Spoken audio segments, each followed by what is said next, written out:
بسم اللہ الرحمن الرحیم۔ ایک غلام کی سخاوت کا عجیب واقعہ۔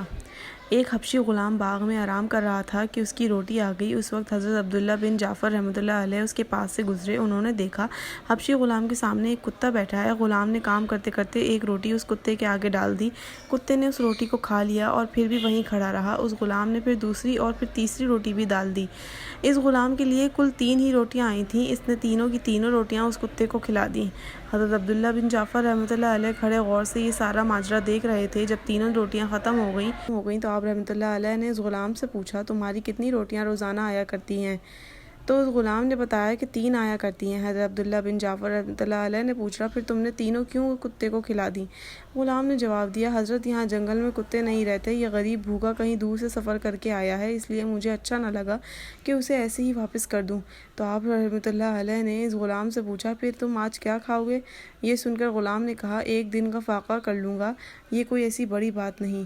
حضرت عبداللہ بن جعفر رحمۃ اللہ علیہ نے اس غلام کا جواب سننے کے بعد اپنے دل میں کہا، لوگ مجھے کہتے ہیں بہت سخاوت کرتا ہے، لیکن اس غلام کے ایثار کے مقابلے میں تو کچھ بھی نہیں ہوں۔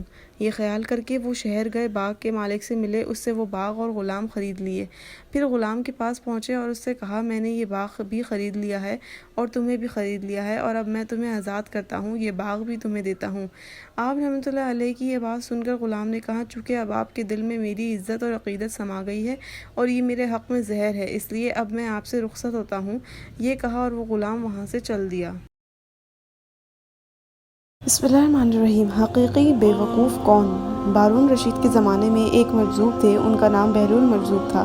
ہارون رشید ان سے مذاق کر لیا کرتا تھا، لیکن ہنسی میں بھی بہلول بہت پتے کی بات بھی کہہ جاتے تھے۔ ایک دن بہلول ہارون رشید کے پاس گئے، اس نے انہیں ایک چھڑی دی اور کہا، بہلول یہ چھڑی میں تمہیں دے رہا ہوں، تمہیں جو شخص اپنے سے زیادہ بیوقوف نظر آئے یہ چھڑی اسے دے دینا۔ بہلول نے ہارون رشید سے وہ چھڑی لے لی اور سنجیدگی سے اٹھ کر وہاں سے چلے آئے۔ انہوں نے اس چھڑی کو سنبھال کر رکھ دیا، بات آئی گئی ہو گئی۔ شاید ہارون رشید بھی چھڑی کے بارے میں بھول سے گئے۔ کافی عرصے بعد ہارون رشید سخت بیمار ہو گیا، بچنے کی امید نہ رہی۔ طبیبوں نے جواب دے دیا۔ ایسے میں بہلول ان سے ملنے کے لیے آئے۔ انہوں نے سلام دعا کے بعد ان سے پوچھا کہ امیر المومنین کیا حال ہے؟ ہارون رشید نے جواب دیا، بہلول بہت لمبا سفر درپیش ہے۔ کہاں کا سفر؟ بہلول نے پوچھا۔ آخرت کا سفر، ہارون رشید نے کہا۔ بہلول نے نہایت سادگی سے پوچھا، امیر المومنین واپسی کب ہوگی؟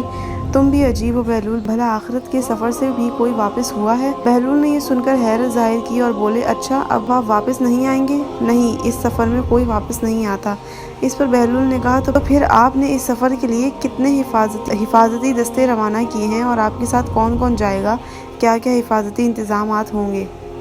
ہارون رشید کا منہ بن گیا، بولا، کیا بات کرتے ہو بہلول، آخرت کے سفر میں کوئی ساتھ نہیں جاتا، خالی ہاتھ جا رہا ہوں۔ اب بہلول بولے، اچھا اتنا لمبا سفر اور کوئی بھی مددگار ساتھ نہیں، پھر تو یہ لیجئے اپنی چھڑی، یہ امانت واپس ہے۔ مجھے آپ کے علاوہ کوئی انسان اپنے سے زیادہ بیوقوف نہیں ملا۔ آپ جب بھی چھوٹے سفر پر جاتے تھے تو ہفتوں پہلے اس کی تیاریاں شروع ہو جاتی تھیں، حفاظتی دستے آگے چلتے تھے، خدام ساتھ ہوتے تھے، پورا لشکر ساتھ چلتا تھا، لیکن اتنے لمبے سفر جس سے واپسی بھی نہیں ہوگی، آپ نے کوئی تیاری نہیں کی۔ ہارون رشید یہ سن کر رو پڑا اور کہا، ہم تو تجھے دیوانہ سمجھتے رہے، آج پتہ چلا کہ تمہارے برابر کا تو کوئی عقل مند ہی نہیں۔